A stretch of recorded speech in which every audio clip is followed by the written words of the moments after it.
आज की वीडियो में हम लोग पढ़ेंगे स्टेप डाउन साइक्लो कन्वर्टर। इसके पहले 2 लेक्चर में आपने पढ़ा था स्टेप अप साइक्लो कन्वर्टर। इसमें 2 टाइप के होते हैं मुख्य रूप से, एक मिड पॉइंट टाइप और दूसरा होता है ब्रिज टाइप। ठीक है, तो स्टेप डाउन जो साइक्लो कन्वर्टर है इसमें हम लोग पढ़ रहे हैं single phase mid point type step down cyclo converter with resistive load. अब इसमें लोड का भी बहुत सिग्निफिकेंस है, इसको आपको ध्यान रखना है, क्योंकि इसके पहले जो हम लोग स्टेप अप साइक्लो कन्वर्टर पढ़े थे तो उसमें किसी भी लोड पे हो वो आउटपुट वेव फॉर्म उसका उसी तरीके से ही आ रहा था, क्योंकि उसमें अपन लोग फोर्स्ड कम्यूटेशन यूज़ करते हैं। ये जो स्टेप डाउन साइक्लो कन्वर्टर है इसमें हम लोग फोर्स कम्यूटेशन यूज़ नहीं करेंगे। इसमें जो भी कम्यूटेशन होगा वो सिर्फ और सिर्फ नेचुरल कम्यूटेशन होगा।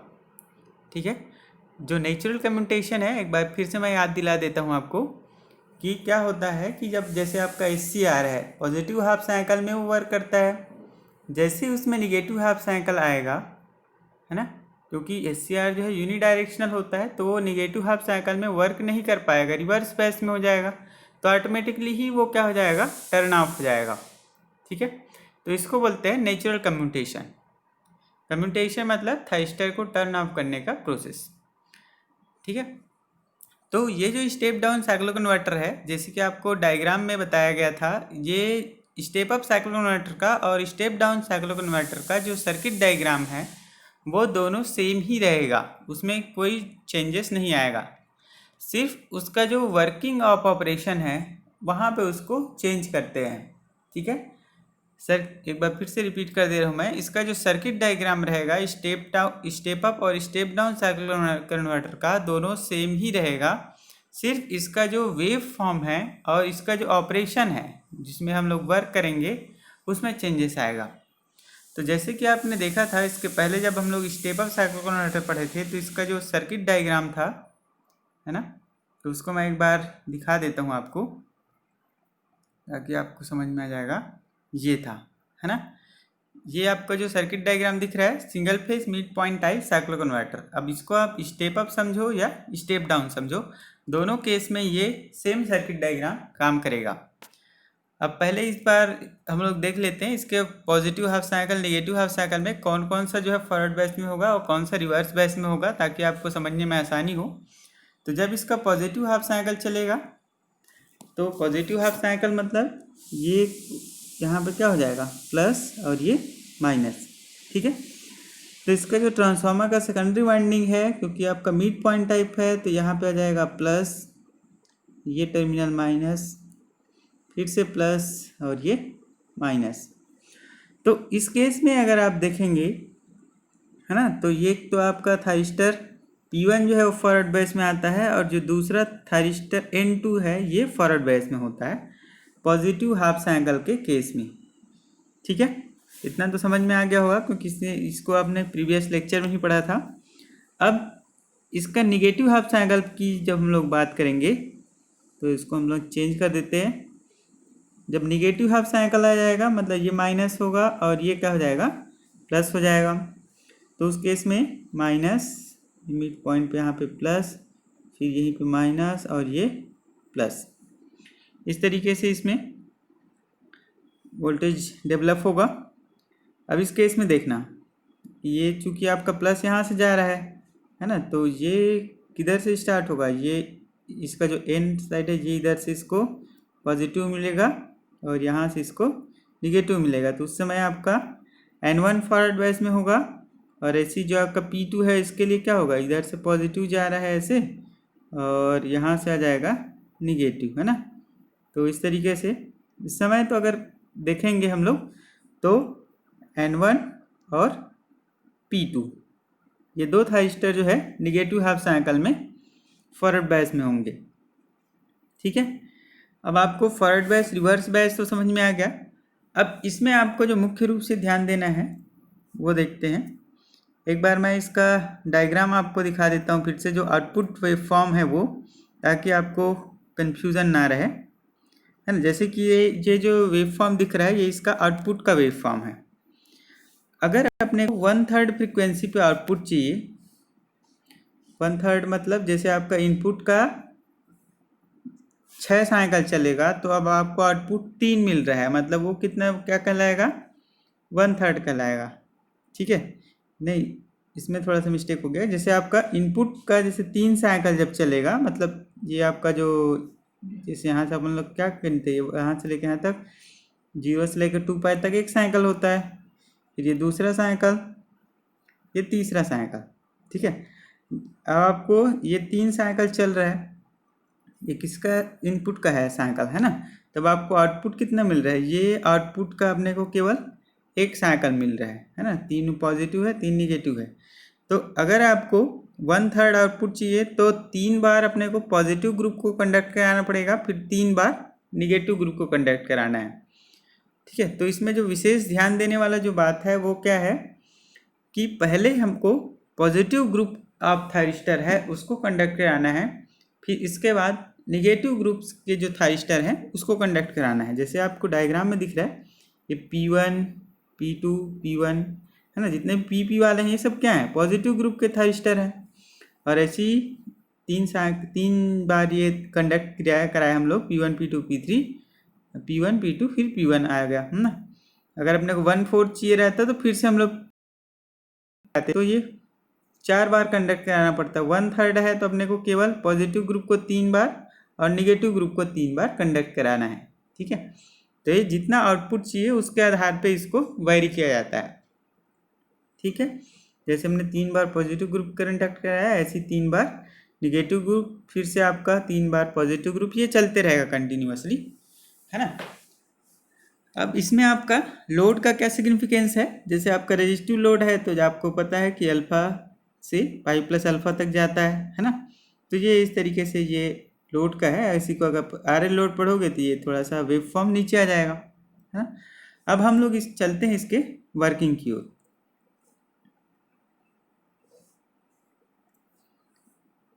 तो एक बार अगर आप देखना चाहें तो मैं इसको दिखा देता हूँ, इसका जो थ्योरी लिखा हुआ है। ठीक है, तो इसमें जो लिखा हुआ है कि स्टेप डाउन साइक्लोकन्वर्टर में फोर्स कम्यूटेशन की आवश्यकता नहीं होती है, ये चीज़ आपको पहले ही बताया गया था। और इसमें जो आपका SCR लगा हुआ है उसमें नेचुरल कम्यूटेशन की आवश्यकता होती है जो AC सप्लाई द्वारा प्रदान की जाती है। ठीक है, अब प्रत्यावर्ती धारा के धनात्मक अर्धचक्र में अर्थात 0 से लेके पाई तक, अब आपको वेव फॉर्म में ही मैं डायरेक्ट समझाता हूँ। अब ये जो आपका AC का जो पॉजिटिव हाफ साइकिल है ये, है ना, 0 से लेके हम लोग तक कहाँ तक बात कर रहे हैं, पाई तक। ठीक है, तो 0 से लेके पाई तक आपका AC का पॉजिटिव हाफ साइकिल चलता है। तो इस समय जब आपका पॉजिटिव हाफ साइकिल चलता है तो जैसे कि आपको पता है इसमें 2 थायरिस्टर जो है, एक P1 और दूसरा N2, ये दोनों थायरिस्टर जो है वो फॉरवर्ड बायस में होते हैं पॉजिटिव हाफ साइकिल के केस में। ठीक है, लेकिन चूंकि अपन स्टेप डाउन साइक्लोकन्वर्टर पढ़ रहे हैं तो केवल हम लोग इस समय जो P1 है इसको क्या करेंगे, गेट पल्स देंगे। तो P1 के कारण से अपने को आउटपुट मिलेगा। अब आउटपुट कैसे मिलेगा, जब तक उसको गेट पल्स दोगे नहीं जब तक वो स्टार्ट नहीं होगा। तो ये कहाँ से जाएगा, अल्फा से लेके कहाँ तक कंडक्ट करेगा, पाई प्लस, मतलब ये अल्फा से लेके पाई तक जाएगा, है ना। अल्फा से लेके पाई तक कंडक्ट करेगा, जैसे कि आपका रजिस्टिव लोड के केस में आपने पढ़ा था। अब आपका क्या हो गया, निगेटिव हाफ साइकिल आ जाएगा पाई से लेके 2 पाई तक। निगेटिव हाफ साइकिल जब आपका आएगा तो निगेटिव हाफ साइकिल में 2 थायरिस्टर फिर से कंडक्शन में आते हैं। कौन कौन सा थायरिस्टर निगेटिव हाफ साइकिल में आपका, एक तो क्या आता है P2 आता है और दूसरा थायरिस्टर N1, है ना। ये 2 थायरिस्टर उस समय फॉरवर्ड बायस में होते हैं। तो जैसे कि आपको बताया है केवल आपको पॉजिटिव ग्रुप को ही कंडक्ट कराना है 3 साइकिल तक। तो उस केस में हम लोग क्या करेंगे, ये जो P2 है इसको गेट पल्स देंगे। ठीक है, तो P2 को हम लोग गेट पल्स देंगे। तो P2 को गेट पल्स देंगे तो क्या है, जब तक उसको फायरिंग एंगल हम लोग प्रोवाइड नहीं करेंगे तब तक वो स्टार्ट नहीं होता है ना। तो इस केस में कहाँ से स्टार्ट होगा, वो पाई प्लस अल्फा से स्टार्ट होगा, ये पाई प्लस अल्फा से, और कहाँ तक जाएगा 2 पाई तक जाएगा, है ना। तो जो निगेटिव हाफ साइकिल आपका चल रहा है पाई से लेके 2 पाई तक, इस समय वो कंडक्ट करेगा पाई प्लस अल्फा से 2 पाई तक, यहाँ तक कंडक्ट करेगा। अब फिर से आपका क्या हो गया, पॉजिटिव हाफ साइकिल आ गया। ठीक है, तो पॉजिटिव हाफ साइकिल में फिर से आपका 2 थाइरिस्टर जो है वो फॉरवर्ड बेस में आएगा। कौन कौन सा, P1 और N2, है ना।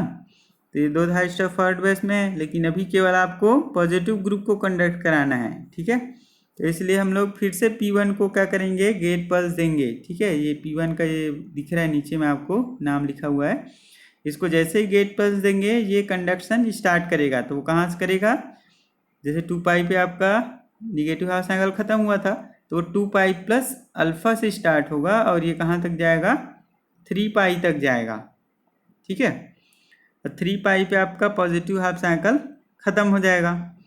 तो चूंकि अपने को 1/3 आउटपुट चाहिए था, तो अब हम लोग क्या करेंगे, पॉजिटिव ग्रुप का जो थाइरिस्टर है उसको कंडक्ट कराना बंद कर देंगे। अब हम लोग क्या करेंगे, निगेटिव ग्रुप का जो थाइरिस्टर है उसका कंडक्शन स्टार्ट करेंगे। ठीक है, और आपको ध्यान रखना है कि ये इसमें जो भी प्रोसेस हो रहा है वो केवल नेचुरल कम्यूटेशन है, हम किसी भी थाइरिस्टर को ज़बरदस्ती बंद नहीं कर रहे हैं, वो ऑटोमेटिकली टर्न ऑफ हो रहा है। किसके कारण से, एसी का जो साइकिल चेंज हो रहा है उसके कारण से। ठीक है, अब आपका आ गया निगेटिव हाफ साइकिल 3 पाई से लेके 4 पाई तक।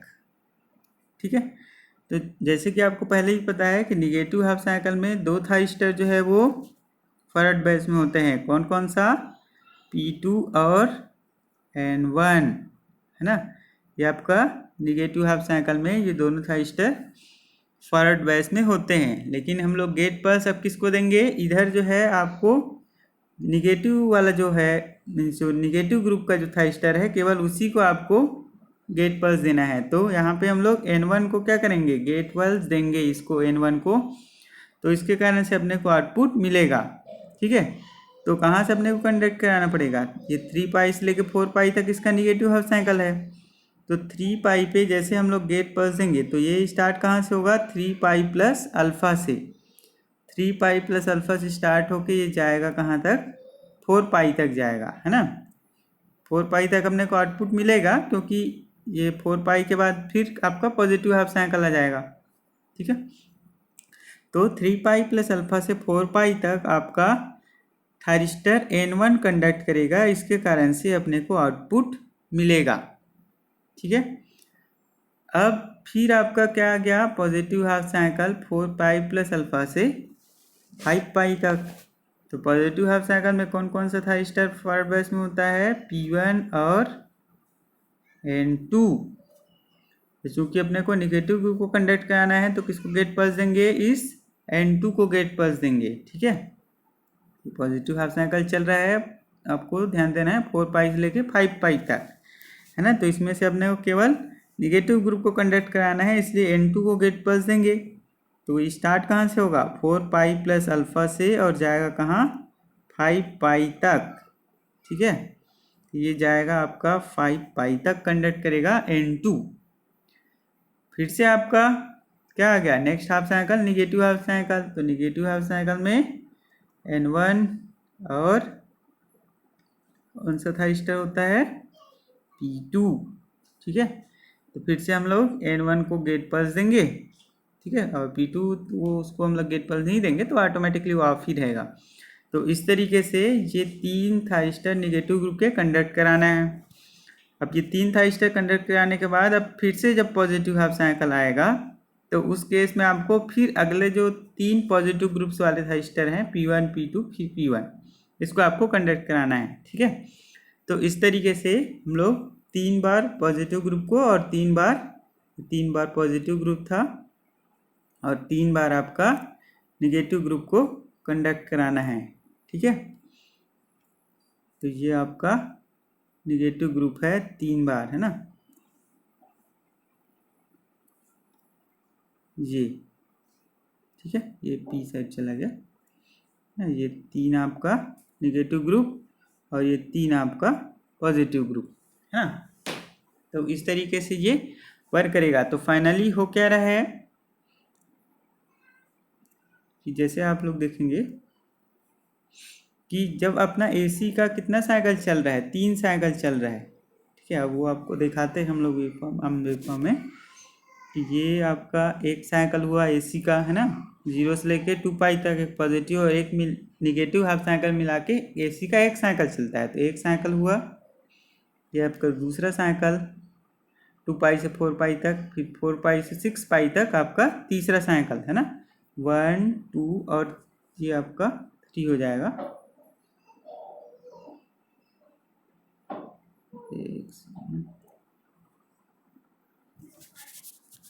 तो इस तरीके से जब एसी का आपका 3 चक्र चलता है तो अपना जो फाइनल आउटपुट है उसका कितना आउटपुट का चल रहा है, एक साइकिल यहाँ से लेके यहाँ तक, ठीक है, जो 3 बार ऊपर है और 3 बार ये नीचे है। तो इस तरीके से इसका वेव फॉर्म बनेगा। तो चूँकि हम लोग अभी क्या पढ़ रहे हैं, रेजिस्टिव लोड, ठीक है। तो रेजिस्टिव लोड के केस में क्या होता है कि जो आपका वोल्टेज का जो वेव फॉर्म होता है, ऐसी सेम वेव फॉर्म जो है किसका बनेगा, इसका करंट का भी बनेगा। इसलिए इसका भी आउटपुट वेव फॉर्म सेम ही रहेगा ना, ये 3 बार ऊपर 3 बार नीचे। अब इसमें आपको कॉन्सेप्ट को समझना है कि ये जो इन्वलप है वो नीचे क्यों बनता है, ठीक है। तो इसके लिए आपको वापस डायग्राम पे ले चलते हैं कि ये जो वेव फॉर्म है वो नीचे क्यों बनता है, ठीक है। ये इसका एक्चुअल जो सर्किट डायग्राम था, है ना। तो जैसे आपका P1 को कंडक्ट कराते हैं तो इसका जो आउटपुट है वो कैसे मिलता है, इस तरीके से, ठीक है। अब जब निगेटिव हाफ साइकिल आ जाता है तो ये आपका माइनस होता है और ये प्लस होता है ना। तो इस केस में क्या होगा, ये माइनस है प्लस है, तो ये आपका जैसे आपका निगेटिव ग्रुप को हम लोग कंडक्ट कराते हैं ना, तो उस केस में क्या हो जाएगा, जैसे आपका माइनस है ये प्लस है, ये माइनस प्लस और फिर ये माइनस और ये प्लस, ठीक है। तो इस केस में ये जो आपको आउटपुट मिल रहा है, जैसे इसका हम लोग बात करते हैं, ये आपका P2 जैसे आपका कंडक्ट करेगा तो ये तो P2 पॉजिटिव ग्रुप है, जैसे N2 जब कंडक्ट करेगा, है ना, तो N2 का चूंकि आपका वोल्टेज किधर से, ये आपका पॉजिटिव है ये निगेटिव है ना, तो फाइनली ये जाएगा किधर से, ये ऐसे जाता है ना। लेकिन ये इसके कंपेयर में तो रिवर्स पैस हो जा रहा है। या फिर आप बोल सकते हो कि जैसे आपका निगेटिव हाथ का चला, ये माइनस ये प्लस, ये माइनस और ये प्लस, तो इस केस में ये कंडक्शन जो है जब आपका निगेटिव हाथ का चला तो ये P2 जब कंडक्ट करेगा तो ये जो है फाइनली ऐसे जा रहा है इधर से, जस्ट जो डायरेक्शन का ही फर्क होता है ना। अब ये जैसे आपका N1 को कंडक्ट कराओगे, ये पॉजिटिव ग्रुप का हो गया, ये ऐसे जा रहा है, लेकिन जब आप N1 को कंडक्ट कराओगे तो ये इधर से जाके ये ऐसे घूमेगा, मतलब ये फाइनली जो है ऐसे आ रहा है। तो जस्ट आप लोड पे अगर देखोगे तो जो निगेटिव ग्रुप का है वो ऐसे डायरेक्शन पे है और जो पॉजिटिव ग्रुप का जो आउटपुट है वो इस डायरेक्शन पे है। तो डायरेक्शन जो है लोड के क्रॉस जो है जस्ट क्या हो गया है, चेंज हो गया है। इसलिए इसका जो एक्चुअल जो इन्वलप बनता है वो पॉजिटिव ग्रुप का जो है ऊपर की ओर बनता है, ठीक है। जैसे आपका ये लोड वोल्टेज हो गया, ये मान लो लोड है ना, तो ये प्लस टू माइनस ये आपका आउटपुट है मान के चलो, है ना। तो पॉजिटिव ग्रुप में जो आपको आउटपुट मिल रहा है वो ऐसे मिल रहा है, और जब निगेटिव ग्रुप वाला जो थाइस्टर है, जैसे आपका N1 कंडक्ट कराते हैं निगेटिव ग्रुप का, या N2 को कंडक्ट कराओगे तो उस केस में इसका जो आउटपुट है वो ऐसे मिल रहा है। जा दोनों लोड पे ही रहा है लेकिन दोनों का डायरेक्शन जो है वो चेंज है। इसलिए जब ये इस तरीके से अपने को आउटपुट मिल रहा है तो पॉजिटिव इन्वलप मिल रहा है, और जब आउटपुट इस तरीके से मिल रहा है तो वो निगेटिव इन्वलप मिलता है। तो इस कारण से वो जो है उसके वेव फॉर्म में जो है पॉजिटिव और निगेटिव होता है, ठीक है। तो इस चीज़ को आपको ध्यान रखना है। अब इसका हम लोग क्या देखेंगे, डेरिवेशन देखेंगे। तो डेरिवेशन भी आपको सेम जो है एवरेज जैसे हम लोग पहले निकालते थे वैसे ही आएगा, V आउटपुट इक्वल या फिर V एवरेज इक्वल, क्योंकि आपका फुल वेव है तो 1/पाई कहाँ से कहाँ कंडक्ट किया था, तो ये आपका स्टार्ट होता है, गलती से 0 लिखा गया है, अल्फ़ा से, वो अल्फ़ा से लेके अल्फ़ा से स्टार्ट होगा कंडक्शन और कहाँ तक जाएगा, पाई तक जाएगा, है ना। तो इस चीज़ को आपको ध्यान रखना है। ये जाएगा आपका 1/पाई अल्फ़ा से लेके पाई तक। वोल्टेज का वेव फॉर्म, वोल्टेज इक्वेशन क्या है, Vm sin omega t। Input voltage का आपको क्या लिखना है, इक्वेशन लिखना रहता है। अब इसको आपको बस इंटीग्रेट कर देना है। तो इंटीग्रेशन आपने पढ़ा है ना, ये सेम डेरिवेशन आपने जो है इसके पहले जब रेक्टिफायर पढ़ा था तो उस समय इसको आपको पढ़ाया गया था। तो ये इसका डेरिवेशन आप कर लेंगे खुद से। तो इस तरीके से इसका फाइनल आरएमएस वैल्यू का इक्वेशन आएगा और ये आपका एवरेज वैल्यू का, है ना। तो ये वीडियो यहीं पे ख़त्म करते हैं, फिर से मिलेंगे अगले वीडियो में। तब तक के लिए धन्यवाद।